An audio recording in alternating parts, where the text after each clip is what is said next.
హైవేలపై భారీ వాహనాల పార్కింగ్ నిషేధం అంటూ చూస్తా ఉన్నాం. సో ఇప్పుడు నేషనల్ హైవేల పైన భారీ ఎత్తున అర్ధరాత్రి పూట భారీ వాహనాలు తిరుగుతూ ఉంటాయి. సో వారికి నిద్ర వచ్చినప్పుడు లేకపోతే కొంచెం అలసటగా ఉన్నప్పుడు ఇమీడియట్గా ఆ హైవేలోనే పక్క కాపుతూ ఉన్నటువంటి తరుణంలో పెద్ద పెద్ద యాక్సిడెంట్లు అవుతున్నాయి. దానివల్ల చాలామంది చనిపోతున్నారు.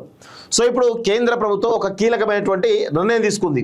సో ఈ యొక్క హైవేలపై భారీ వాహనాలను కనుక పార్కింగ్ చేస్తే దానికి చట్టపరమైన చర్యలు తీసుకొని చెప్పేసి సుప్రీంకోర్టు చాలా స్పష్టంగా చెప్తుంది. వాటిని నిర్దేశిత స్థలాల్లోనే ఆపాలి. ఎందుకంటే నేషనల్ హైవే మీరు అబ్జర్వ్ చేయండి, నేషనల్ హైవే మీద ప్రతి 5 కిలోమీటర్లకో 10 కిలోమీటర్లకో ఒక పార్కింగ్ ఇది సైడ్కి హెవీ వెహికల్స్ పార్క్ చేసుకుంటారు. లారీలు కానీ లేకపోతే కార్లు కానీ అక్కడ ఉండడానికి సైడ్ పార్కింగ్ అనేది ఉంటుంది.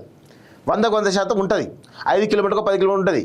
సో కానీ వాళ్ళ అలాంటివి పట్టించుకోకుండా రోడ్లు హైవేల మీదే ఆపుతున్నటువంటి తరుణంలో చాలా పెద్ద ఎత్తున యాక్సిడెంట్లు అవుతున్నాయి. దానివల్ల మనుషులు చనిపోతున్నారు. సో అందుకే సుప్రీంకోర్టు చాలా కీలకమైనటువంటి డెసిషన్ తీసుకుంది.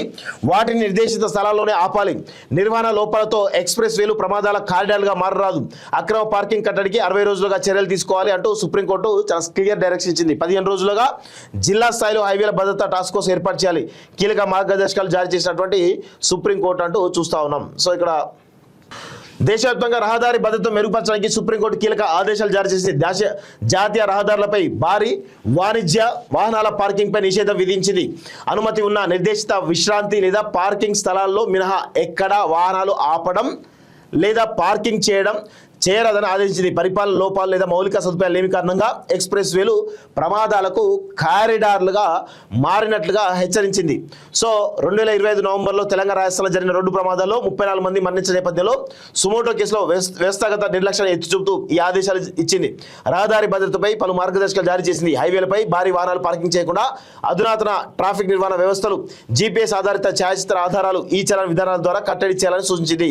రహదారి హక్కు పరిధిలో కొత్త డాబాలు లేదా వాణిజ్య కట్టడాల నిర్వహణపై సుప్రీంకోర్టు తక్షణ నిషేధం విధించింది.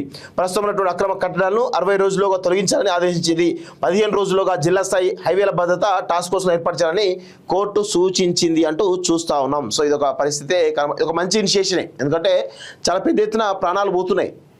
సో దాదాపు 34 మంది కేవలం తెలంగాణ మరియు రాజస్థాన్లో జరిగిన 2 ప్రమాదాల్లో గత ఏడాది జరిగిన సంఖ్య. సో దాన్ని కట్టడి చేయడానికి ఈరోజు సుప్రీంకోర్టు సుమోటోగా తీసుకొని మొత్తానికైతే ఎన్హెచ్ఏకి ఆదేశాలు జారీ చేసింది. అక్రమ కట్టడాలు ఏమైనా హైవే పక్కన ఉన్నా కానీ వాటిని కూడా తీసేయాలని చెప్పి కూడా చాలా స్పష్టంగా చెప్తా ఉన్న విషయం గమనిస్తా ఉన్నాం. సో ఇది పరిస్థితి.